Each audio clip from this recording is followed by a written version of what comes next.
Aujourd'hui, on va essayer de parler sur le Inyan du ménage de Pessah. Hier, on avait posé la question, on avait dit c'est quoi les halachot qu'a priori le Shulchan Aruch avec lesquels il doit commencer. Donc il y avait certains, ils ont dit bon, le ménage, c'est vrai, comment on ressent l'arrivée de la fête de Pessah, c'est avec le ménage de Pessah. Quand on vient à la maison, on voit qu'on commence déjà à nettoyer, à débarrasser. Là, on a vraiment le sentiment que Pessah s'approche. Alors, Bémet, pourquoi on a besoin de faire tout ce ménage? Normalement, comme toutes les fêtes, une fête, on la prépare. D'accord? On rajoute, on n'enlève pas. Il faut savoir que pour le Inyan de Pessah, la Torah, elle a été très pointueuse sur le Inyan du Hames. Déjà, au niveau de la consommation, la Torah a dit « Lo tochal Hames ». C'est assourd de manger du Hames. On n'a pas le droit de consommer donc de la nourriture qui a fermenté, qui est Hames, pendant toute la fête de Pessah.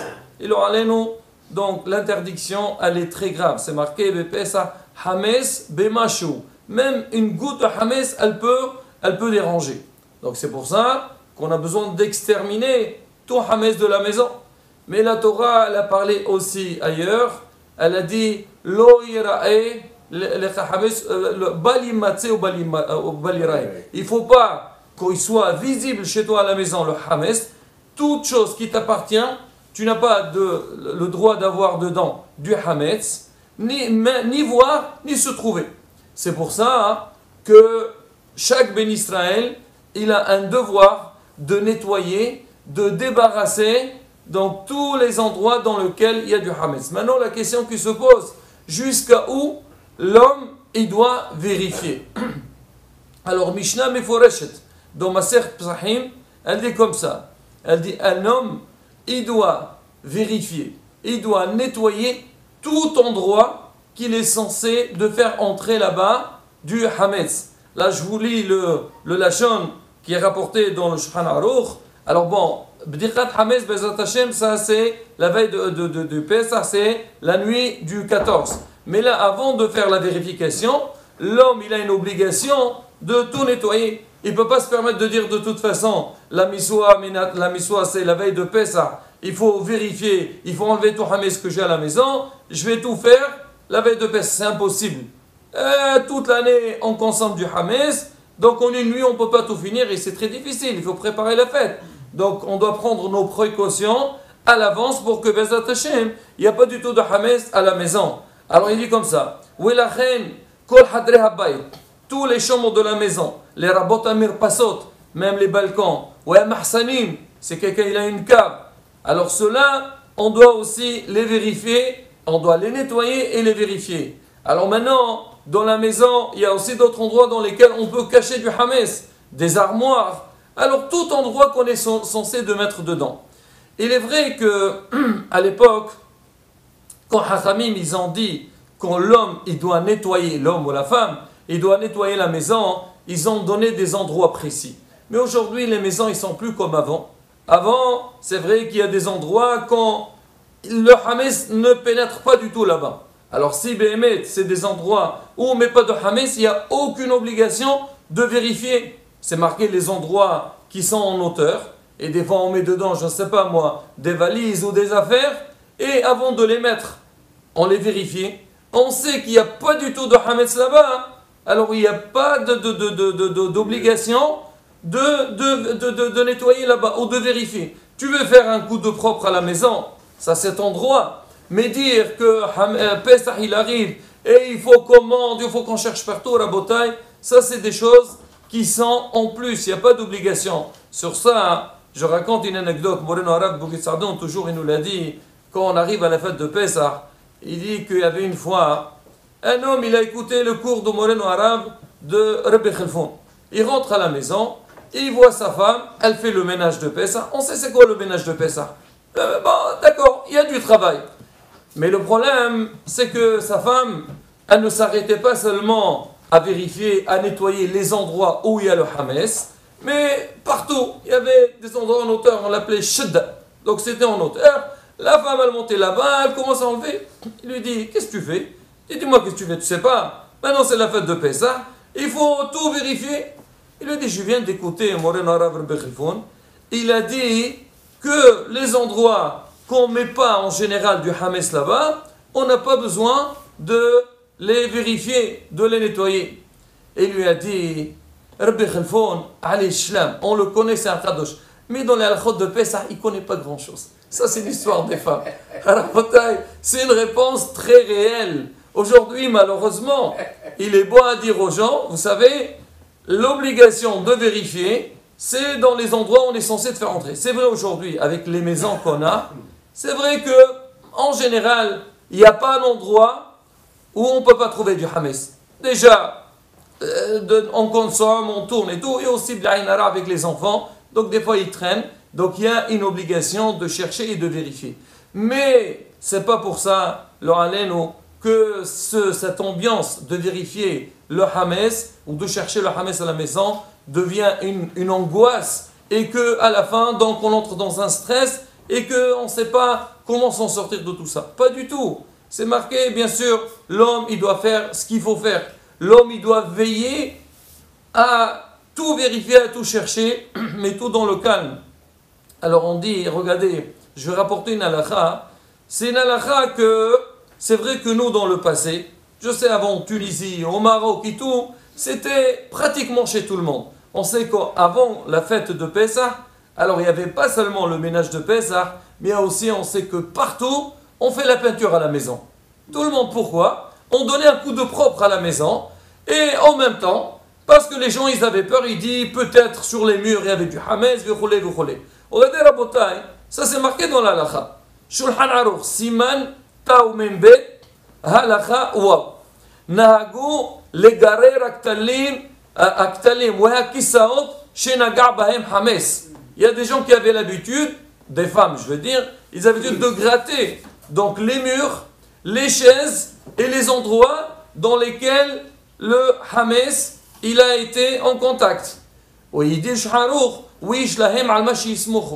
Ils ont sur quoi compter, c'est pas des bêtises. Après il dit s'il y a des fonds, il y a Hametz à l'intérieur, il faut le gratter, l'enlever, mais si on ne peut pas, donc il ira, il met un petit peu donc debout dessus, ou bien il le cache, et donc il fait le bitoul, ça marche. Alors regardez ce qu'il dit le Mishnah Brura. Alors il dit pourquoi il dit ils ont sur quoi compter? On a utilisé le Hametz, alors il faut enlever. Il dit il ne faut pas se moquer de ce minhag là. L'omar c'est un minhag de folie, et c'est une humra, c'est quelque chose on va dire en plus. Mais il dit ça, il y a un semr sur ça, c'est basé, c'est marqué dans les livres. Bon, d'accord. Maintenant, regardez ce qu'il dit Ishmasliach sur ça.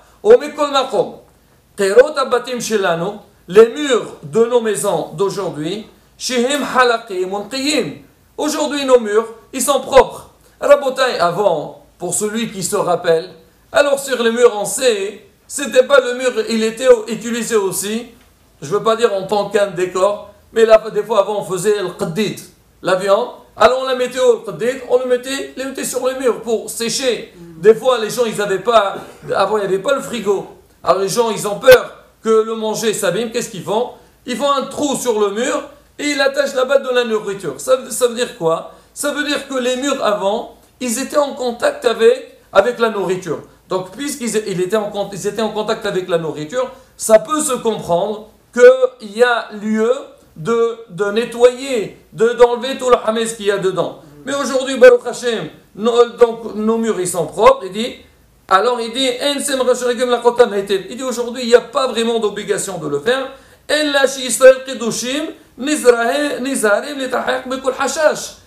dit Israël Kedushim parce que les gens ils ont peur du Hametz. Moi je me rappelle une fois, j'étais dans le mikvé pour faire Tvilat Kilim avant la fête de Pessah. Il y a quelqu'un qui est venu, il m'a dit écoutez monsieur le rabbin, moi la vérité, moi je suis pas pratiquant. Oh, je te disais, tu n'es pas pratiquant, tu n'es pas pratiquant. Mais il m'a dit, il y a deux choses que je respecte beaucoup, je fais très attention. Je lui ai dit, c'est quoi? Il m'a dit, Kippour et Pessah. Bon, c'est vrai, Kippour au Pessah, c'est important. Mais moi, j'ai commencé à réfléchir. J'ai dit pourquoi ce monsieur, il a choisi que Kippour au Pessah. C'est vrai, ils sont importants. Et après, quand il a commencé à faire Tvilat Kilim, je l'entends chanter. Ça veut dire quoi? Parce qu'il sait que dans Pessah, celui qui mange du Hames, c'est Karet, lo alenu. Et c'est pareil aussi, si quelqu'un il ne respecte pas Kippour et Karet, il a peur. Il a dit c'est de là, hein?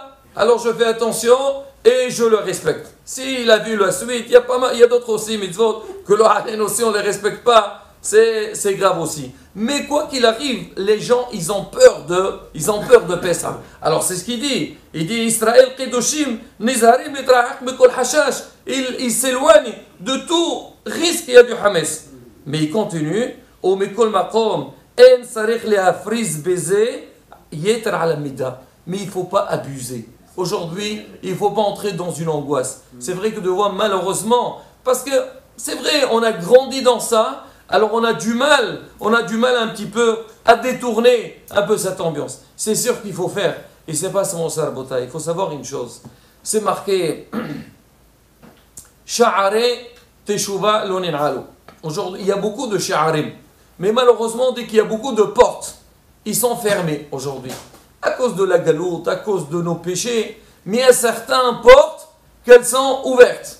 On dit Sha'aret Teshuva. Quelqu'un qui veut faire Teshuva, Hachem, il est prêt à l'écouter à tout moment. Mais il y a aussi autre chose. C'est marqué Sha'aret Dim'a. Les portes des larmes. Donc quand quelqu'un, l'oralène, s'il a un problème, il s'adresse à Kadosh Baruch Hu avec des larmes, il pleure, il demande, on dit sache-le, il ne faut pas se désespérer. Hachem, il est à l'écoute. Maintenant regardez ce qu'il dit le Harizal à Rabotai.